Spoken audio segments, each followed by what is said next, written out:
Yo muchos años con mi mamá no abrazo, no hablar. Yo pide perdón. Ahora Pascua. Dios dice perdonar. Donde problema arreglar. Yo dice con mi corazón, no vergüenza para nadie. Todo mi corazón abierto para mi mamá perdonar. Joanna, yo no entiendo nada. ¿Qué esto jefe ha dicho? Ese jefe le estaba hablando mal, insultándola, que ella es mala. Esto jefe insultar a su mamá. Sí. Mamá de Chamamé. Sí, la gente le estaba insultando. Esta jefe de comunidad de las mujeres estaba insultando, hablando de ella mal. Ella no tiene corazón, su burguería ya es demasiado. Sabi daw po mga amigo ay yung hepe daw po na nakausap po kanina ay pinagsabihan yung nanay ni Chamamé. Sabi gano'n ng masasakit na salita. Sabi ni Joanna. Pero walang epekto lahat ng mga sinabi. Yun ang sabi ni Joanna. Pero kaya dicho su mamá de Chamamé. Ella dice que no va a perdonar, que solamente dice en la boca que sí, vale, pero no perdona. Ayaw tanggapin ng nanay ni Chamamé yung pagsasorry niya. Lumuhod daw po si Chamamé, nagsorry. Lumuhod pa si Chamamé. Lumuhod si Chamamé. Di kasi nakita na late na ako nagpunta eh. Lumuhod daw si Chamamé, tapos ang sabing gano'n ni Chamamé, patuwarin mo ko kung ano yung mga nagawa kong kasalanan.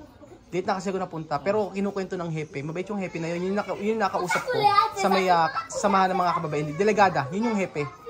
Tapos ang sabi ng hepe ay ininsulto doon ng ininsulto yung nanay ni Chamamé, pero walang epekto daw. Ang gusto ng nanay ni Chamamé ay mag-sorry sa may Asonga TV para sabihin na may kasalanan si Chamamé. Doon pa lang magiging okay. Ang nangyari ngayon ay ang resulta ay kausap natin kay Chamamé kung ano yung mga nangyari. Ang sabi lang ni Joanna ay sa TV magsusore. Sa TV magsusore si Chamamé, tapos magiging okay na. Ngayon, ang naging resulta ay yung sorry ni Chamamé is i-accept niya sa salita lang. Pero sa puso, wala. Kumbaga, pagpapatawad na dahil maraming tao lang. Yun, yung naging resulta. So, wala pa rin nangyari. Wala pa rin epekto. So, sabi ko, ano ang mangyayari? In-explain ko na kanina yan. Sabi ko, yo explicar todo, no? Yo ha dicho, yo no puede entrar esto familia problema. Porque esto problema de Chamamé y su mamá, no? Yun, sabi ko kanina. Walang-wala ka dito, sabi ko. Nang sabi ko kanina, kinausap ako ng hepe. Tapos sabi niya, punta ka dito, Ruel, sabi niya sa akin. Tapos pumunta ako, sabi sa akin niya, ano masasabi mo? Sabi niya, una sabi ko, hindi ako po pwedeng pumasok sa problema nyo. Pinapunta mo lang ako dito kasi dahil suporta sa pamilyang ito na magkasundo, yung ganun. Tapos, ang sabi ko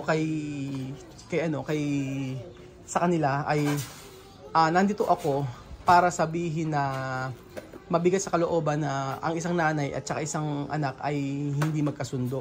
Sabi kong ganun. Tapos, sabi ko pa, natatandaan ko sinabi ko ay nanay ko dati nakasamaan ko ng loob, ganun din. Sabi ko, ina-example ko. So, ang dami kong sinabi. Ang malinaw doon ay sabi ko, basta ayokong pumasok sa problema ninyo, ayusin nyo yung problema nyo at hindi naman mapasolve yung problema sa mga TV o ganun. And dito na yung pamilya, buong pamilya ni Chamamé andoon. Andun lahat ng pamilya ni Chamamé. Hanggang sa mga bata nandoon. Tapos, sabi nga ni Chamamé kahapon, i-video na. Pero patago kong binibideo para makita nyo rin. So, about kay Chamamé, sabi niya, malinis naman ang puso niya. Naiyak si Chamamé kasi sabi niya, malinis ang puso niya. Nanghingi na siyang tawad, dumuhod na siya, pero pinatayo siya. Sabi gano'n na, huwag kang manghingi na sorry, sabi gano'n. So, sa madaling salita, wala pa rin nangyari sa problema nila. Gano'n pa din. So, tingin ko, wala nang katapusan yung problema ito. Esto problema no va a terminar.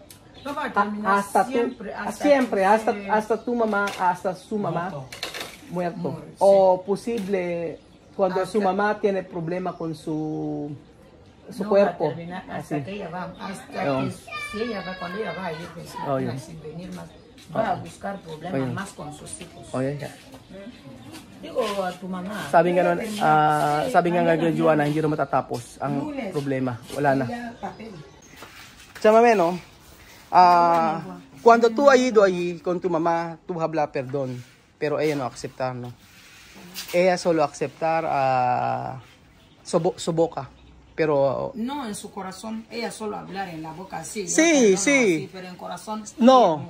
Sí, solo esto, ¿no? Pero tú hablar perdón con tu corazón. Sí, yo hablé perdón con mi corazón. Yo dice, por eso tú Dios, toda persona que ver yo.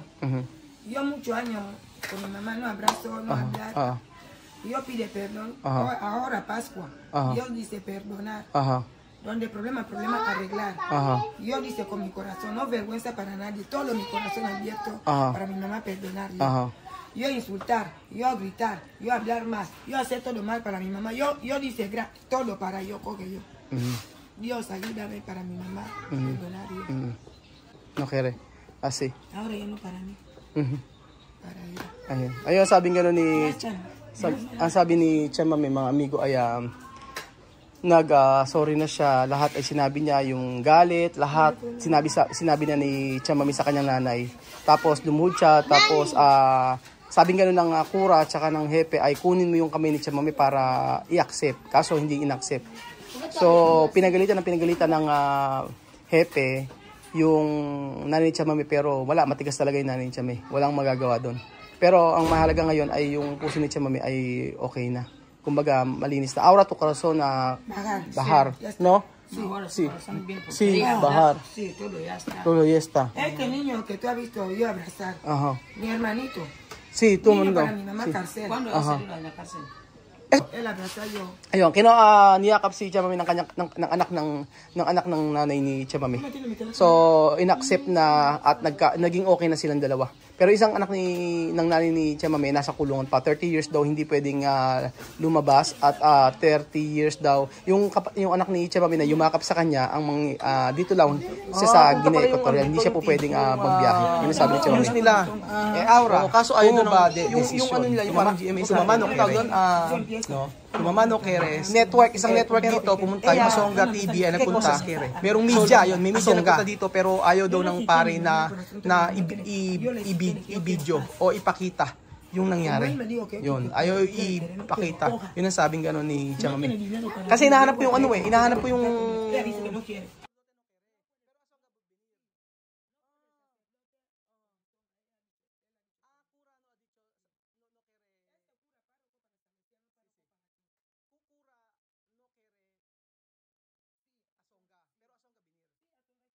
hinahanap ko yung media. Wala media. Nandiyan daw yung media. Kaso ayaw nga daw na yung pare ayaw daw papuntahin. Ewan ko, hindi ko alam. Chamame, escucha. Chamame, escucha.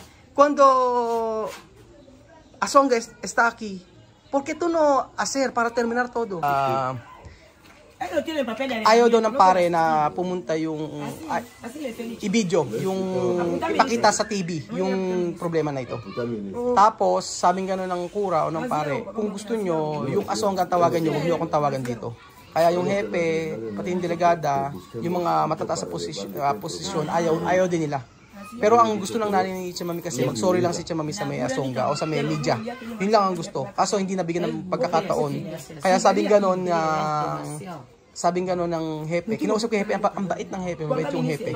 Ang sabing gano'n ay wala tayong magagawa, may problema sa pag-iisip yung nanay ni Chamami.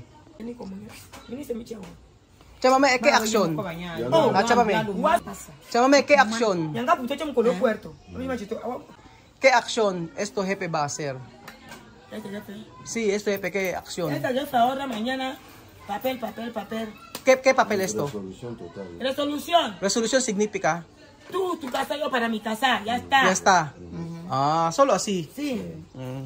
Más mejor así. Sí. Pero cuando ella venir aquí, no puede venir. No puede venir. Pero cuando tu mamá hacer mal conmigo, otro. No puede. Toda persona ver tú ahora. No puede papabunggay? No. So sabi ko kay Chamami, papaano ka kapag ginawa ko ng problema ng nanay ni Chamami, hindi na po pwede, sabi gano'n. Yung hepe daw na yun ay direkto daw tatawag sa presidente o sa pangulo dito. Napakataas daw ng posisyon. So yun po yung tumawag sa akin kanina. Yung babae nakatabi ko po habang kausap ko. So, ayan po mga amigo, ilang naman ang concern ko na wag akong gawa ng problema ng nanay ni Chamami. Sabi ko, pag ginawa ng problema ng Chamami, anong gagawin ko? Hindi siya pwedeng gumawa ng problema. So, magkakaroon doon ng resolusyon na ibig sabihin, magkanya-kanya sila. So walang pagpapatawad, pero si Tia Mame humingi ng tawad sa nanay niya. So malinis ang puso ni Tia Mame. Pero yung nanay niya ayaw i-accept.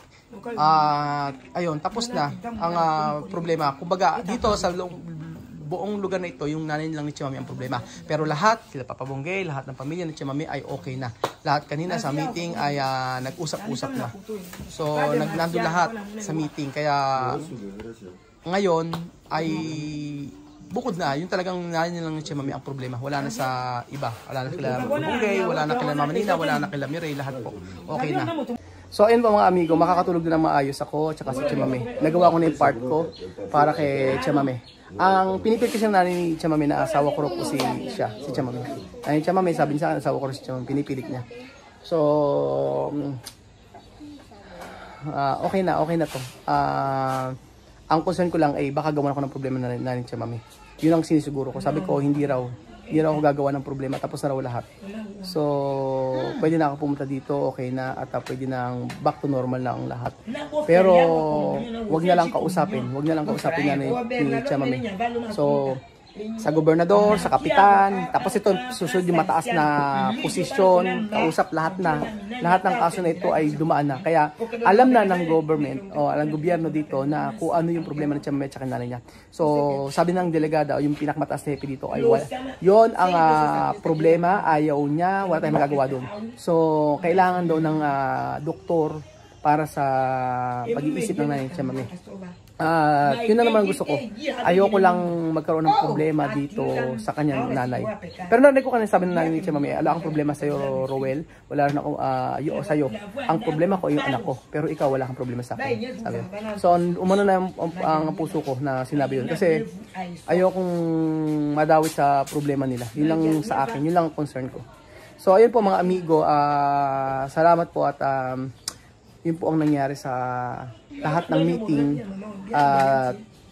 Prayer lang na dumating at prayer lang talaga na maging okay ang lahat.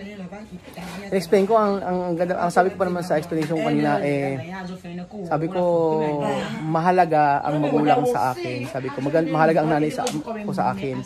So nagkatampuan man kami pero nanay. So sabi ko Tia Mame, magpakumbaba ka sa nanay mo. Ginanon ko pa nga pero wala pero masaya na ako ngayon mga amigo dahil tapos na. Magiging okay na yung lugar na ito, basta huwag lang gumawa ng problema uli namin. Pero sa amin naman hindi na hindi na makakagawa ng problema kasi makukulong na ito pagka gumawa pa siya ng problema. So ayun po mga amigo, natapos na ang problema dito. Ngunit yung sa nanay Tia Mame ay wala nang magagawa doon. Sabi nga ni Mami Cookie, never na matatapos ang problema niya dahil ang isip ng nanay Tia Mame ay walang pagpapatawad para sa kanya. Kumbaga, kahit ano pa, kahit sino pa magsabi, hindi ko mapapatawad. Pero wala kami pakialamanan. Sabi ng nanay Tia Mame, hindi ko sila, wala kami pakialamanan. Ganun na lang. So sana wala nang pakialamanan. Huwag namin pakialaman kung ano man yung gagawin. Pero about sa lahat ng gagawin namin dito, bago hanggang umalis kami, sana maging okay. So ayun po mga amigo, salamat po sa panonood ng video na to at God bless po.